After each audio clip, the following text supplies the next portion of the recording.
سر اگلا سوال ہے کہ 22 رجب کے کنڈوں کے حوالے سے آپ کا کیا موقف ہے؟ کیونکہ رجب 1440 کا دوسرا عشرہ چل رہا ہے اور آخری عشرے میں سنی اور شیعہ دونوں کے ہاں کنڈے چلتے ہیں۔ شریعت محمدیہ صلی اللہ علیہ وسلم میں اس کی کیا اہمیت ہے سر؟ کوئی اہمیت نہیں ہے جی، شریعت محمدیہ کے اندر یہ ایک بدعت داخل کی گئی ہے صلی اللہ علیہ وآلہ وسلم۔ یہ جس طریقے سے کئی کہانیاں چل رہی ہیں نا، یہ کنڈے بھی ایک کہانی ہے، اور ظاہر ہے جب بھی کوئی کہانی لانچ کرنی ہوتی ہے امت کے اندر کسی بڑی پرسنالٹی کے ساتھ اسے منسوب کیا جاتا ہے، تو یہ کنڈے منسوب کیے ہیں انہوں نے سیدنا امام جعفر بن محمد باقر بن علی بن حسین بن علی علیہم السلام اجمعین، المتوفہ 148 ہجری۔ وہ کہتے ہیں امام جعفر کسی کو خواب میں آئے تھے، انہوں نے بشارت دی تھی کہ جو رجب کے کنڈے کرے گا تو اس کے لیے یہ بشارتیں ہوں گی۔ یہ تو سٹارٹ ہی خواب سے ہو رہا ہے، اس کا دین کے ساتھ کوئی لینا دینا نہیں، نہ امام جعفر کے ساتھ کوئی لینا دینا ہے۔ یہ وہ ایک پراپوگنڈا جو شیعہ کے ہاں چلا اور وہ کنڈے چل رہے ہیں، اور سنیوں کے ہاں بھی چونکہ امام جعفر ایک ڈومیننٹ پرسنالٹی ہے، ان کو رسپیکٹ دی جاتی ہے، ہم خود دیتے ہیں، تو چونکہ اب ان کا نام بولا گیا ہے، جس طرح کہ 11ویں کے اوپر شیخ عبدالقادر جیلانی کا نام بول دیا جاتا ہے تو وہ 11ویں چلنا شروع ہو گئی ہے، اس طرح سنیوں کے ہاں بھی چلنا شروع ہو گئی۔ باقی دوسری طرف اہل سنت میں جو اینٹی شیعہ ایلیمنٹس تھے انہوں نے کوشش کی کہ جی اس سرمنی کو ڈیلیوٹ کرنے کے لیے انہوں نے ایک نئی کہانی ڈیوائز کی۔ انہوں نے کہا کہ اصل میں 22 رجب کو حضرت معاویہ ابن ابی سفیان رضی اللہ تعالیٰ عنہ کی وفات ہوئی تھی، اس وفات کی خوشی میں شیعہ جو ہے نا وہ کنڈے بناتے ہیں۔ یہ ایک نئی کہانی انہوں نے دریافت کی۔ تو یہ کہانی جب آپ نے دریافت کی ہے تو یہ کہانی دریافت جن لوگوں کے بارے میں کی ہے سر ان کی بھی رائے لے لیں کہ ان کا موقف یہ ہے بھی ہے کہ نہیں، تو وہ آپ کو کہیں گے کہ ہمارے لیے حضرت معاویہ کی موت یا زندگی اتنی اہمیت کی حامل نہیں ہے کہ ہم اس کو سیلیبریٹ کریں۔ وہ تو کہتے ہیں ہم ان کو کوئی اہمیت دیتے ہی نہیں ہے، ہم ان کو اتنا امپورٹنٹ پرسنالٹی کے طور پہ نہیں مانتے۔ وہ کیا مانتے ہیں وہ ایک علیحدہ معاملہ ہے، لیکن کہتے ہیں اتنا بھی ہم نے سیریس نہیں لیا ہوا ان کو۔ یہ اسی طریقے سے ہے جیسا کہ بریلویوں کو یہ کیا کہانی کی کروائی جاتی ہے اور دیوبندیوں کو کہ اہل حدیث اماموں کو نہیں مانتے۔ ہم بھی بچپن میں، میرا خود بھی سارے فرقوں میں، مطلب میرا تو بلٹ اپ سارا بریلویت میں ہوا ہے، تو اب یہ بہت بڑی کہانی اور چل رہی ہے۔ آپ کسی اہل حدیث سے بھی جا کے پوچھے کہ یار آپ اماموں کو نہیں مانتے، وہ کہیں گے نعوذ باللہ ہم تو مطلب اماموں کی خدمات کو ہی لے کے چل رہے ہیں۔ چلے اگر امام حنیفہ رحمہ اللہ سے کوئی اختلاف بھی ہوا کسی مسئلے میں وہ تو الگ بات، باقی جو 3 بڑے فقہ کے امام ہیں، 3 وہ جو کہانی کرا کے بتائے گئے ہیں، یہ تو ہزاروں فقہ کے امام ہیں جن کے نام کتابوں میں ہیں لیکن وہ پبلکلی نہیں چلے۔ یہ وہ 4 امام تھے جن کو فرقوں نے آپ سمجھ لیں پروموشن کرنا شروع کر دی، تو ایک معاملات چل گئے، پارٹیاں مل گئی ان کو۔ جیسے نبی الاسلام کی ایک بیٹی سیدہ فاطمہ کو پارٹی مل گئی، باقی بیٹیوں کو پارٹی نہیں ملی تو وہ بیچاری مشہور نہیں ہوئی، حالانکہ شیعہ کی معتبر کتابوں کے اندر یعنی نبی الاسلام کی 4 بیٹیاں، ایران کے شیعہ تو 4، وہ کہتے ہیں یہ تو انڈاؤٹڈ مسئلہ ہے، یہاں پہ کہانیاں انہوں نے کروائی ہوئی ہیں۔ ایون سب سے بڑا جو رافضی ہے یاسر الحبیب، وہ بھی نبی الاسلام کی 4 بیٹیاں مانتا ہے، وہ بھی اس کے بھی انکار کرنے کی ضرورت نہیں ہوئی۔ نہج البلاغہ کے اندر مولا علی علیہ السلام نے حضرت عثمان کو داماد رسول فرمایا ہے، ٹھیک ہے، تو کہانیاں لیکن وہ چل رہی ہوتی ہیں اس طریقے سے۔ تو وہ ایک کہانی انہوں نے چلا دی اور وہ کہانی ان کی بکنی شروع ہو گئی کہ اماموں کو نہیں مانتے۔ وہ آپ اہل حدیثوں سے پوچھے آپ اماموں کو مانتے ہیں، وہ کہتے ہیں سر اماموں کا نہ مانے تو ہماری ساری کتابیں ختم ہو جائیں گی، کیونکہ امام بخاری کے استاد ہیں احمد بن حنبل، احمد بن حنبل کے استاد ہیں امام شافعی، امام شافعی کے استاد ہیں امام مالک، اور ان اماموں سے حدیثیں ہیں بخاری مسلم میں۔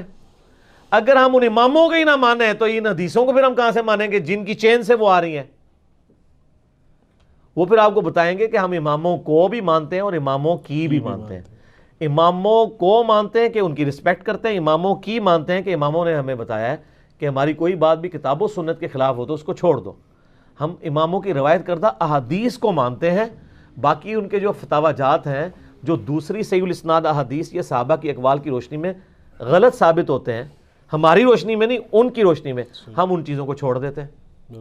تو اسی طریقے سے شیعہ کے بارے میں کہانی کرا دی، وہ حضرت معاویہ کی ڈیتھ کا دن منا رہے ہیں، اور یہ سنی بھی ان کے دیکھا دیکھے شروع ہو گیا، ان کا اور چل رہا ہے۔ یہ اصالہ ثواب کے معاملے میں میرا بالکل کیٹاگوریکل ایک اوپینین ہے۔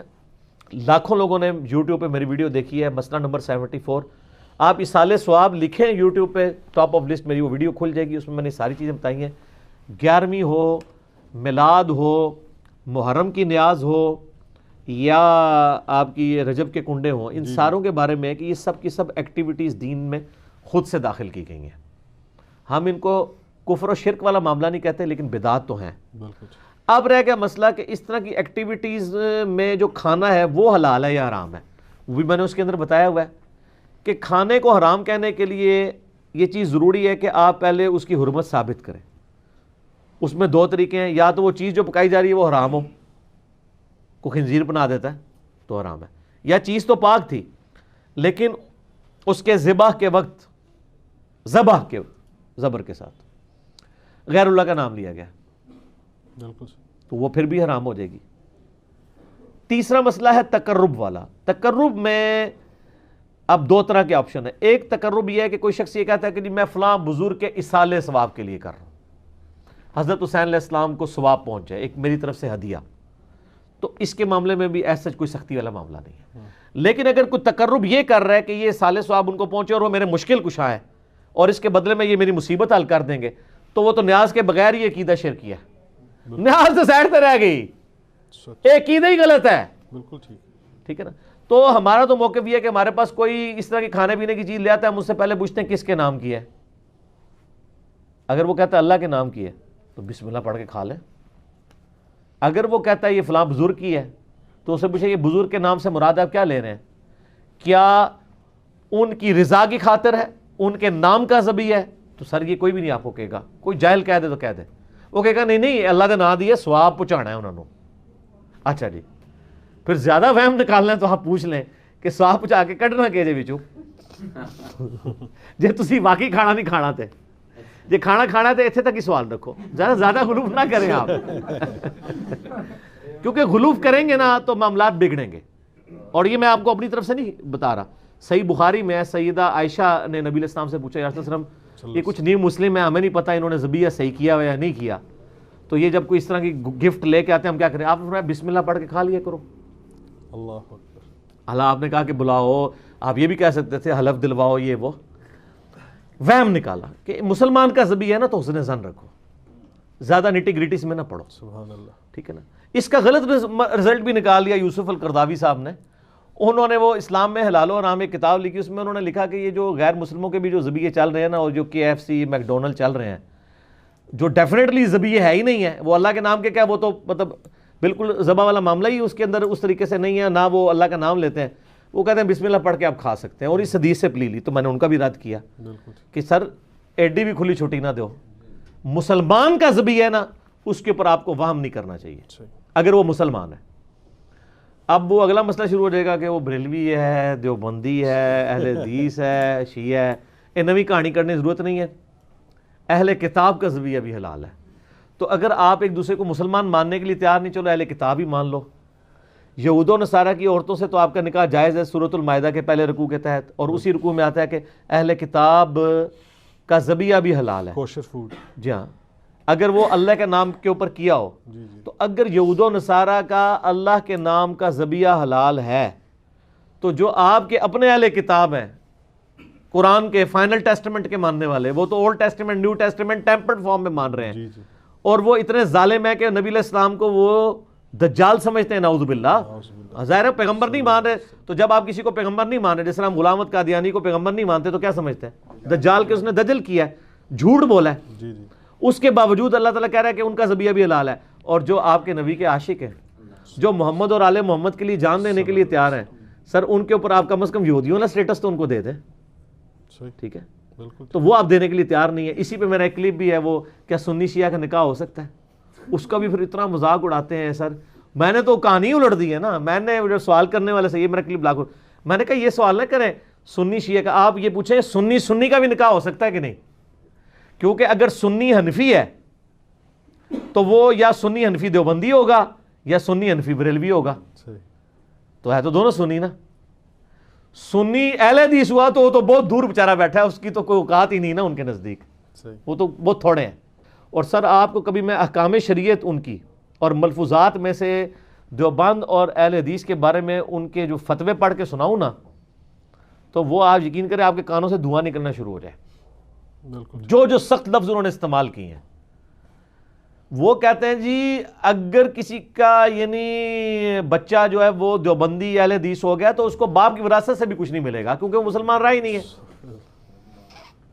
اللہ جی سر ظاہر ہے جب آپ نے ایک اصول کھڑا کیا اس کی کورالریز پھر یہی نکلیں گی. حسام الارمین میں لکھا ہے نا انہوں نے کہ چوتھا فرقہ وہابیہ شیطانیہ جو شیطان لعین آفاق کے فالورز ہیں، جیسا کہ روافظ جو ہیں وہ شیطان اتاق کے فالور ہیں. پھر آگے جا کے لکھتے ہیں کہ ان تمام لوگوں کے کفر میں شک کرنے والا بھی کافر ہے، اور اس پہ اجماع ہے کہ سب کے سب مرتد اور خارج اسلام ہیں. جب مرتد بھی ہوگے خارج اسلام بھی ہوگے، آپ نکاح کی سوچ رہے ہیں وہ تو آپ کو یہ کہہ رہے ہیں کہ آپ نعرے تکبیر پڑھ کے ان پہ چڑھ دوڑیں. یہ اور یہی حال ادھر بھی. آپ المحند المفند میں لکھا ہے کہ جو بریلوی ہیں وہ ایک شیطانی لشکر ہے جو ہم پہ حملہ آور ہو گیا، جس طرح کے شیاطین انبیاء پر حملہ آور ہوتے تھے. مجھے بعض لوگوں نے کہا جی یہ تو ذرا سافٹ ورڈز ہیں، انہوں نے شیطان ہی کہا ہے نا بریلویوں کو. احمد بریلوی تو بہت آگے گئے. سر یہ احمد بریلوی سے 4 ہاتھ آگے گئے ہیں، آپ کو پتہ نہیں چلا، ہم آپ کو انجینئرنگ کر کے بتاتے ہیں. انہوں نے لکھا ہے کہ یہ شیاطین اس طریقے سے حملہ آور ہوئے ہیں ہمارے علماء دیوبند پہ، اور ساتھ رضی اللہ عنہم بھی لکھا ہوا ہے علماء دیوبند کو. جس طرح انبیاء پر شیاطین حملہ آور ہوتے تھے، انبیاء پہ جو شیاطین حملہ آور ہوتے تھے وہ مسلمان شیاطین ہوتے تھے.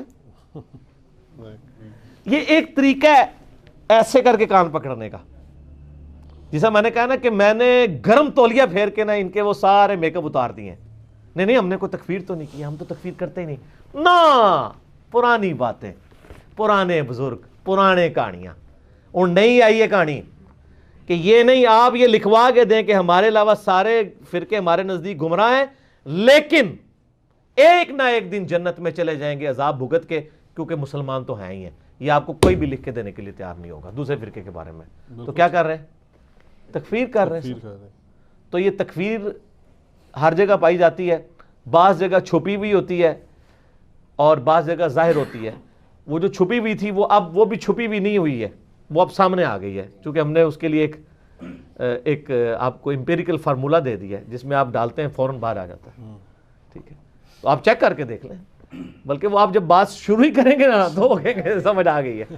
اکثر لوگ ہمارے بھائی جاتے ہیں نا تو وہ بات شروع کرتے ہیں پتہ لگ گیا کہڑے اسٹیشن تو بول رہے ہیں. ٹھیک ہے نا. اب تو لوگ ڈرتے ہیں حدیث کا نمبر بھی مانگتے ہوئے. ٹھیک ہے نا. تو لوگ تو کہتے ہیں یہ گمراہی ہے حدیث کا نمبر مانگنا. تو اسی طریقے سے چلیں جس طریقے سے ہم آپ کو چلا رہے ہیں. فیوچر میں یہ بدعت ہو جائے گا حدیث کا نمبر. ہاں بدعت ہو جائے گا واقعی. بالکل صحیح بات ہے، بدعت ہو جائے گا. ٹھیک ہوگا.